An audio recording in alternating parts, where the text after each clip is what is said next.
اعوذ باللہ من الشیطان الرجیم بسم اللہ الرحمن الرحیم الصلاۃ والسلام علیک یا سیدی یا رسول اللہ وعلی آلک وصحبک یا سیدی یا حبیب اللہ الصلاۃ والسلام علیک یا سیدی یا رسول اللہ وعلی آلک وصحبک یا سیدی یا حبیب اللہ۔ آج میں آپ کو ایک کہانی سنانے جا رہا ہوں کہ جب بھی کوئی ڈسیزن لینا ہو تو فوراً لے لینا چاہیے۔ ڈسیزن لینے میں دیر ہرگز نہیں کرنی چاہیے۔ تو اس کہانی کا عنوان کچھ میں نے آپ کے سامنے بیان کر دیا ہے، چلیں اب شروع کرتے ہیں۔ ایک پانی سے بھرے برتن میں ایک زندہ مینڈک ڈالیں اور پانی کو گرم کرنا شروع کر دیں۔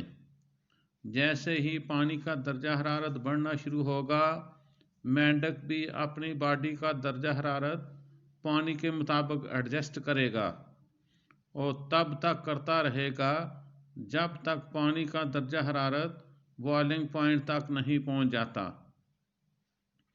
جیسے ہی پانی کا ٹمپریچر بوائلنگ پوائنٹ تک پہنچے گا تو مینڈک اپنی باڈی کا ٹمپریچر پانی کے ٹمپریچر کے مطابق ایڈجسٹ نہیں کر پائے گا اور برتن سے باہر نکلنے کی کوشش کرے گا، لیکن ایسا کر نہیں پائے گا کیونکہ تب تک مینڈک اپنی ساری توانائی خود کو ماحول کے مطابق ڈالنے میں صرف کر چکا ہوگا۔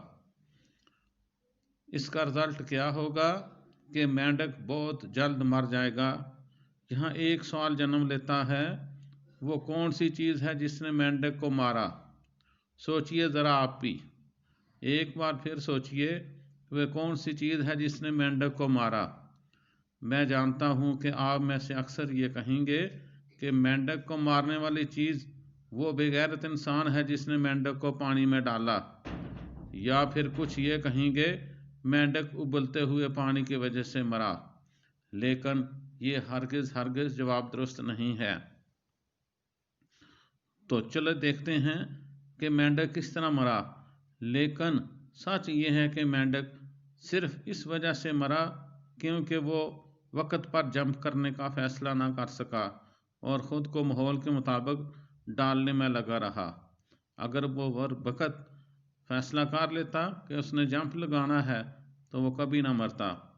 ہماری زندگی میں بھی ایسے ہی بہت سے لمحات آتے ہیں جب ہمیں خود کو حالات کے مطابق ایڈجسٹ کرنا پڑتا ہے، لیکن ایسا کرتے ہوئے خیال رکھیں کہ آپ نے خود کو حالات کے مطابق ڈالنا ہے اور کب حالات کو اپنے مطابق۔ اگر ہم دوسروں کو اپنی زندگیوں کے ساتھ جسمانی، جذباتی، مالی، روحانی اور دماغی طور پر کھیلنے کا موقع دیں گے تو وہ ایسا ہی کرتے رہیں گے۔ اس لیے وقت اور توانائی رہتے جمپ کرنے کا فیصلہ کریں اور ہر دفعہ کنویں کا مینڈک بننے سے پرہیز کریں۔ امید ہے کہ آپ کو یہ ہماری کہانی پسند آئی ہوگی۔